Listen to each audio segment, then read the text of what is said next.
Ah, le signe du poisson. Est-ce que ça va, mes petits poissons? Vous tenez le coup avec Saturne en poisson? Parce que il va falloir vous recadrer un petit peu là. J'espère que ça vous a recalibré comme il faut parce qu'on va entamer un podcast sur votre notion d'océan infini et on va toucher le fond. Je vous le dis tout de suite. Bienvenue sur l'adresse qui invite tous les gens humanitaires, humanistes à rejoindre cette chaîne et à se diriger vers plus d'humanité et de collectivité.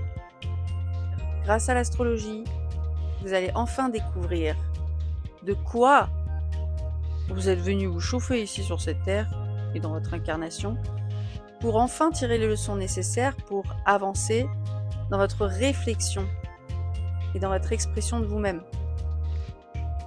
avec plus d'authenticité et toujours d'expansion. S'il y a bien un signe expansif dans le zodiaque, c'est le poisson, et surtout dans le domaine de l'intangible. Mesdames, messieurs, je vous présente un signe qui ne sait pas qui s'est incarné sur cette terre. J'ai nommé le poisson. Le poisson qui est un élément qui ne respire pas sur cette terre puisque son élément est l'eau. Autrement dit, il doit rester dans les aquariums. Il doit rester dans un environnement mouillé pour être bien. C'est là où il peut nager tranquillement en sachant que devant lui, un océan à perte de vue est prêt à le noyer. Mais qui sera noyé par l'un ou l'autre? Ça, c'est une grande question.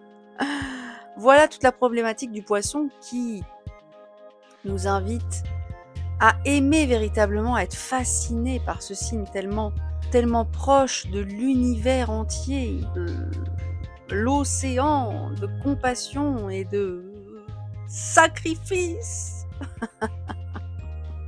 Ne vous méprenez pas, les poissons ne sont pas des gens sacrificiels pour rien.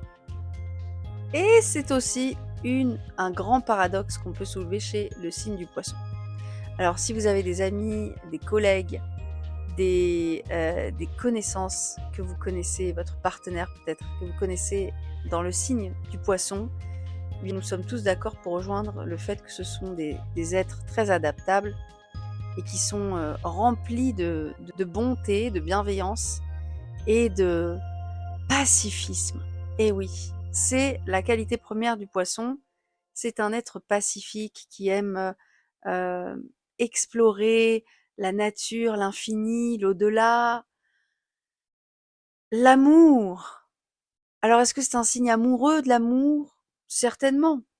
En tout cas, c'est un amoureux inconditionnel du sacrifice humain. Oui, parce que le poisson peut se sacrifier, mais comme je l'ai dit, pas pour rien. Il est doté d'une grande faculté d'orchestrer les choses à son avantage, puisque ce personnage est rempli de bonnes qualités, de beaucoup de qualités pacifiques qui lui donnent un alibi pour ne pas être considéré comme une personne sneaky sneaky. Si vous n'êtes pas anglais, je vous invite à vous mettre dès aujourd'hui à l'anglais. Sneaky sneaky, c'est-à-dire très manipulateur. Vraiment le dark side du poisson, ça peut être quelqu'un qui est considéré toujours tellement gentil, tellement compassionnel, tellement sacrificiel, tellement de bonnes intentions, que finalement il peut vite se cacher sous ses tendances à vouloir toujours reconnaître par argument que c'est quelqu'un qui voulait faire le bien, mais en voulant trop lisser les situations, ça met en lumière justement sa partie noire et dark de son signe. Il a tendance à tout ramener vers lui du coup, en pensant que c'est lui qui a essayé d'arranger les choses depuis le début et qui n'a absolument pas cherché le conflit, puisqu'évidemment, vous saurez tous que le poisson déteste le conflit et ne sait pas affronter les conflits. Donc il les évite et pour les éviter, il va tout mettre en place dans ses qualités de compassionnel pour ne jamais être le maître de son gouvernail. Alors ça, c'est vraiment une intro, parce que le poisson peut avoir des qualités bien sûr beaucoup plus décisionnaire, importante en fonction des qualités, de la qualité des éléments qui prédominent dans son chart. Donc si vous êtes plus feu, vous avez vraiment plus tendance à être un poisson, très enflammé et décisionnaire et comment dire? Plus impulsive et plus directionnel finalement, moins sacrificiel pour le coup. Mais si vous avez votre soleil, votre ascendant, votre lune en poisson, vous avez tendance quand même à rayonner quelque chose de pacifique, une énergie, une vibration. C'est vraiment là vraiment le poisson, on parle dans des vibrations, hautes. Oh là là! Ça là, attention attention à la chute, hein, les poissons, parce que waouh! Si on part à l'aventure avec un poisson, mes amis, ah là, je suis pas sûre qu'on arrive en destination. Ah non, non, non. Non, non. La destination, il y en a pas. C'est-à-dire que tu as pris un billet avec un poisson, l'espace-temps, est écrasé, c'est fini. Tu es coincé, coincé. Revenons, à nos moutons. Donc le poisson, voilà. Les qualités du poisson, c'est qu'il a cette faculté de rassembler et de mettre en lumière les qualités et les vertus de l'humanité en règle générale. Alors l'humain, c'est-à-dire ces qualités d'amour, de compassion, de sensibilité, parce qu'il est doté d'une telle sensibilité qu'il a plutôt tendance à se tourner vers toujours la misère du monde, c'est des sujets qui le sensibilisent parce qu'il est très sensible justement à la misère des autres, à la souffrance et il a vraiment genuinely, il a vraiment cette, authenticité de vouloir, aplanir les conflits, pacifier cet univers, terrestre dans lequel on vit, hein, cette terre finalement. Donc il a des grandes qualités. Et puis, dès lors qu'on lui demande de s'imposer, de prendre position, eh ben, on peut vite couler dans le fond du panier. On se noie, en fait, dans l'illusion, dans le bain profond, des mystères de l'univers. Alors c'est des gens qui ont des facultés évidemment de médiumnité incroyables, en plus, qui ont une créativité et un imaginaire sans limite. C'est sans limite, donc c'est des gens qui sont potentiellement beaucoup plus proches de faire des expériences de sortie de corps, d'avoir des facultés de télépathie incroyables, d'avoir des facultés de télékinésie, également. Donc c'est souvent ces sujets comme ça qui concernent la transcendance, qui sont proches du signe du poisson. Et donc pour les ramener sur Terre, c'est un défi.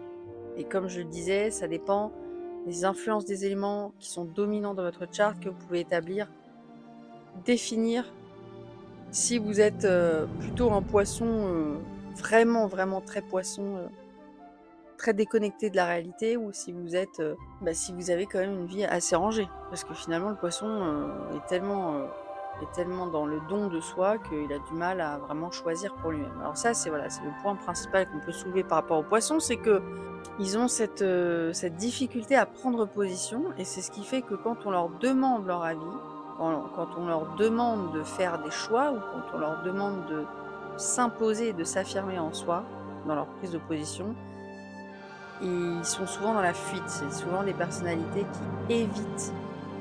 Et je parle pas vraiment des hommes ou des femmes. Je parle de vraiment la vibration poisson. C'est des personnes qui ont tendance à éviter de rentrer dans un débat qui soit trop houleux, parce que c'est pas dans leur intérêt, si vous voulez, de séparer les gens. Ils veulent au contraire rassembler les gens. Donc ils ont tendance à être plus dans le sacrifice, de céder aux gens, plutôt que de l'idée. Et c'est la grande faculté du poisson, c'est que c'est son paradoxe. Il sait comment manier les mots et être pacifique. Il a tendance à rassembler les troupes en, manipulant les troupes.